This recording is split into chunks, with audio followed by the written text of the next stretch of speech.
and today I'm just going to go over proper gain staging real quick. It's just a very simple concept. You've probably heard of it before. If you haven't, then this will be useful. What it is pretty much is we're making sure that the levels of all our instruments and channel strips or tracks are correct, not only going from their buses into the master bus, but also correct going from the instrument VST into the levelers, right? So that second part is often a part that a lot of people don't know about and they skip, but that's the most important part because you could be clipping from the very beginning and not even knowing.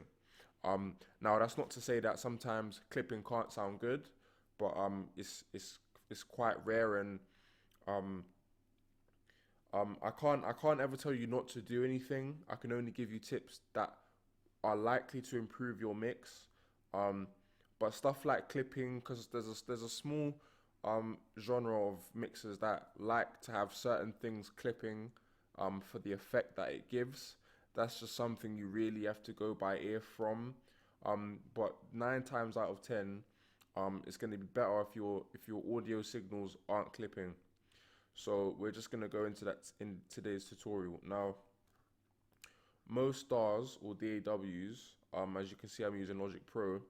They have their sliders or levelers not in the pre-filter mode. So it's not in the pre-fader mode. So this is showing you after the volume has gone from the VST into the levelers and is now coming out, and now you're boosting or subtracting the levels by using the levelers, as opposed to showing you the actual volume that's coming in from the VST. So the first thing you want to do is find your pre-fader setting on your DAW if your DAW doesn't already go into that mode. So for example, if I just play this quickly, I'm not too sure if it's loud. It's quite loud. Just temporarily turn this down. You normally don't want to touch these, but just for a quick, just not too loud.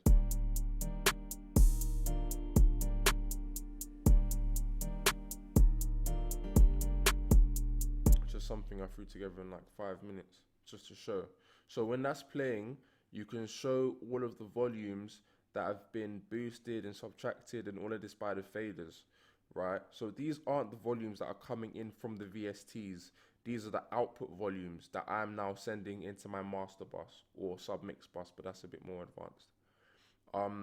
So what you want to do is find out the levels of the VST as they come into the levelers. And in Logic, to find out, what you do is you right click around the settings bar and then you go customize control bar and pre-fader metering.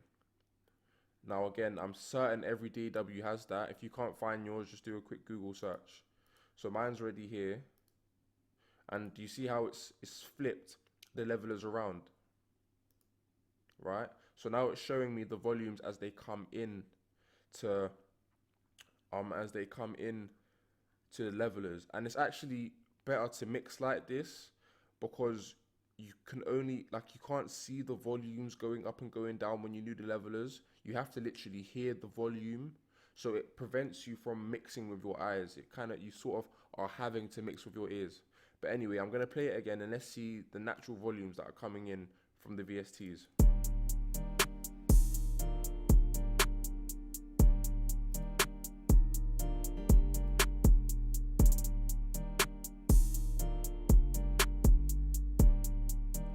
Right, so the first stage of gain staging is you want to make sure that nothing is clipping in the pre-fadering zone. So as you can see for mine, none of mine are clipping. I think the highest that mine is coming in is at 8.1 and that's the kick.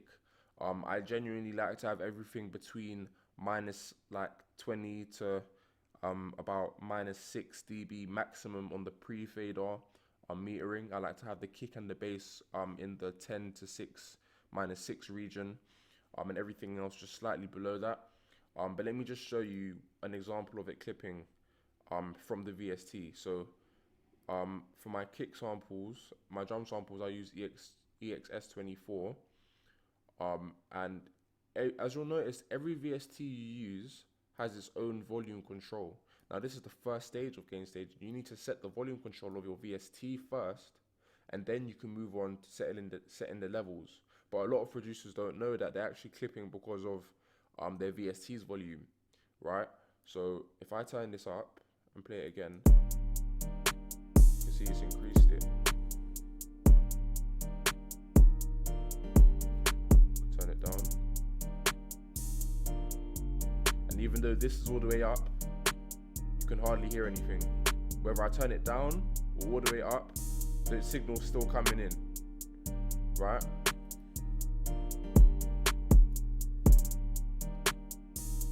So this is why this is good. This is why this is good for mixing, because you can't mix with your eyes. You have to listen to it to make sure it's sounding good.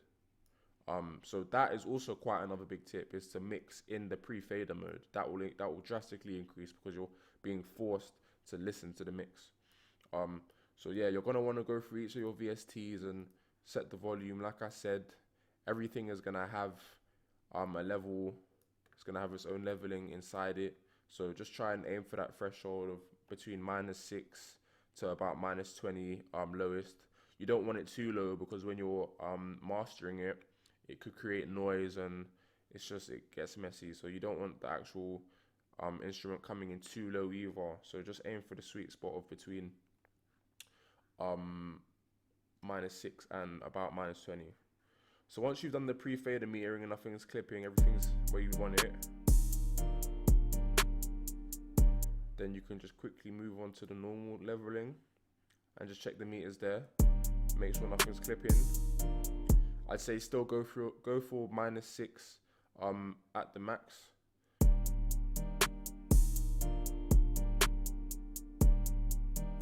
Alright, that's all good. Obviously you're gonna want to have this at 0 when it comes to mastering. And then that leaves you well set up for the mastering stage.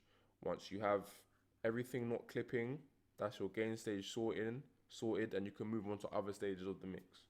So this has been a quick tutorial, but a very important one.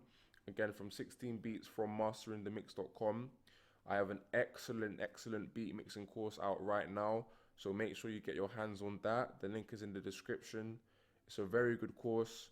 So yeah, please check it out when you've got time, and have a wonderful day. Take care.